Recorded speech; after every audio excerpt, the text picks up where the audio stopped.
Hello, I'm Diana Iannarone, and in the last few videos I mentioned that I would try and do some shorter videos, make a succinct message, and move on. And I also mentioned that I'm coming to a realization myself that with all the work I've done over, 15 years that I've been in business, I'm realizing that all of it comes down to one real thing, which is a tug of war. And the tug of war is different for everybody. Most of the people that have come on this site have been in a tug of war because they're in a relationship with a sociopath or somebody abusive, and they want to leave, but they can't leave. And they're in this tug of war and they don't understand. If I want to leave, why can't I leave? If I want to leave, why can't I leave? And the reason is because they have an unconscious mind and a conscious mind. I used to say it as intellectually you know what's good, but emotionally you can't do it. But I'm really kind of changing the way that I approach it because I think it's a little easier to understand. You have a unconscious mind that has been programmed from various things that you've gone through in childhood or been influenced by in some significant way throughout your life. And that unconscious mind is way, way, way, way, way more powerful than your conscious mind that says, well, it's not very good for me. And the thing that you're saying is not very good for you, at times you think it is good for you. So it's this relationship that has in it betrayal.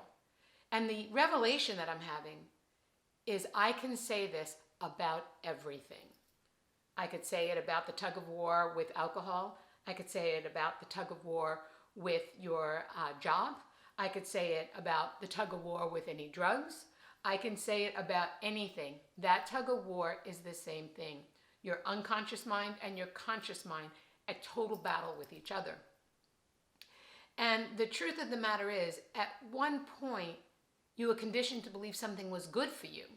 And so you wanted more of it because it was enjoyable, good for you, and so on. Same at the beginning of what later will be a toxic relationship. You start out and you're like, oh my gosh, this is the best thing that ever happened. And you live in this little fantasy of how great it is. And it's the same thing when you try a drug or food or whatever it might be that later becomes this, now I can't live without it. I have to have it. I can't live without it. And your desire to have it gets so strong that you can't imagine life without it. And the truth of the matter is, at an intellectual level, or I'll say a conscious level, you're like, yeah, but I want a life without it because this hurts so bad, or I feel this tug of war and my head hurts. This is, also called cognitive dissonance, which I think is one of the most painful things that we endure, is this fight within our own internal mind. And here's another aspect of this. I think a lot of people that look at people like me, and I'm not saying you're thinking this of me because number one, you're on this channel looking, so you probably are right there with me in that you understand why I kept continually choosing abusive men.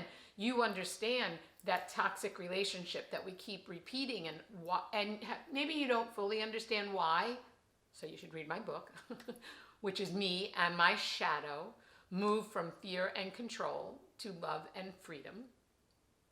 And you can get it on Amazon. But you may not understand fully why, but you know the experience of choosing people, knowing you deserve better, but you keep enduring this abuse and you don't know, you want to get away from it and you're in this quandary. But I'll bet you might be saying, you see somebody that's maybe hooked on drugs or has been monotonously in this job they hate, or maybe they drink a lot and they don't want to be drinking. And you look at them and you think, what's wrong with them? What's wrong with them that they're like that? And you know what? The same thing that's wrong with you or was wrong with me. It's all the same. It's that we get something that we perceive we absolutely have to have. We can't imagine how to be without it.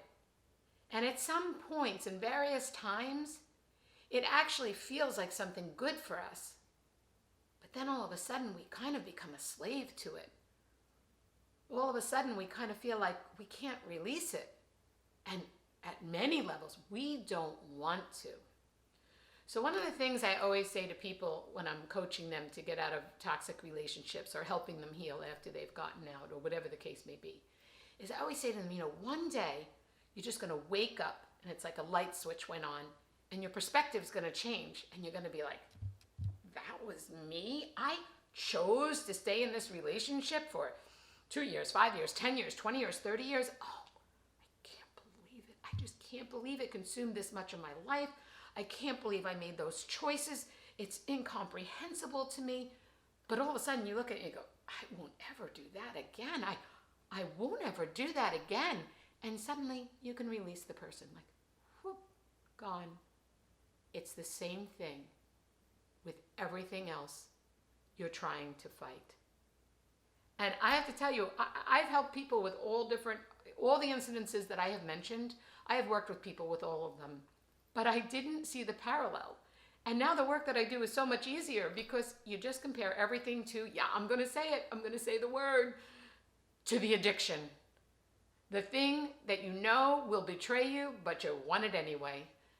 And so I am here to suggest to you that in 2020, everything that's given you a tug-of-war, you can stop it. It might even be as simple as television.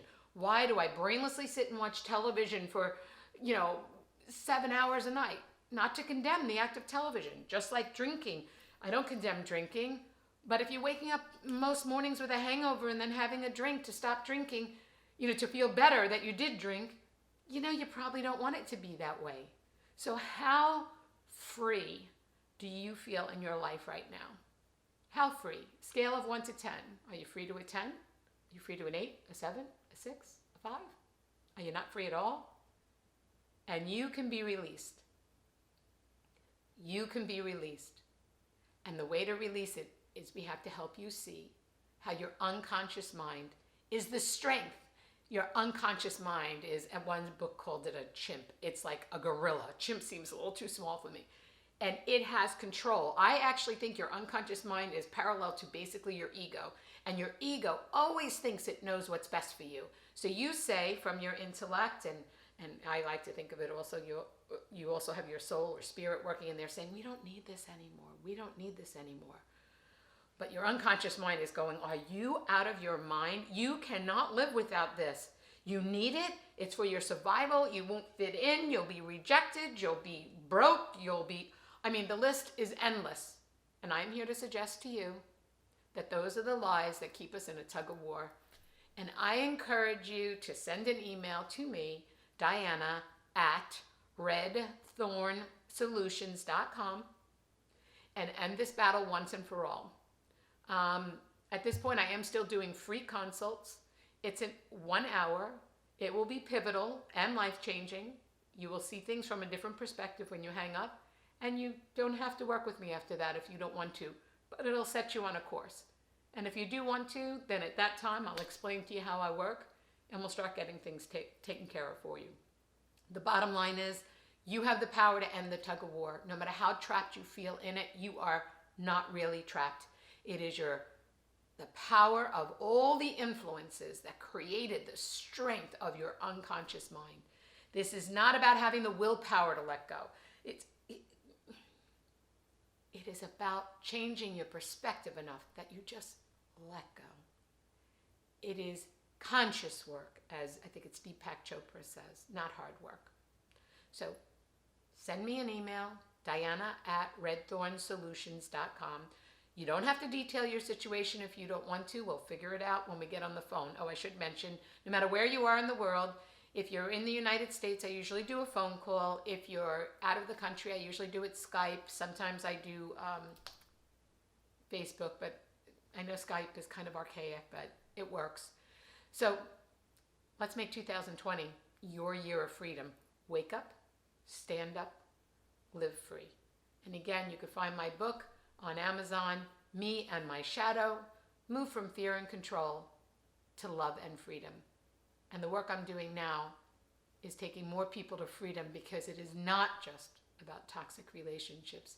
It's about everything that keeps you in confinement, in fear, and feeling like you are controlled by something outside of you. Thanks for listening. I tried to make it short. I think I did it. Okay. Have a great day.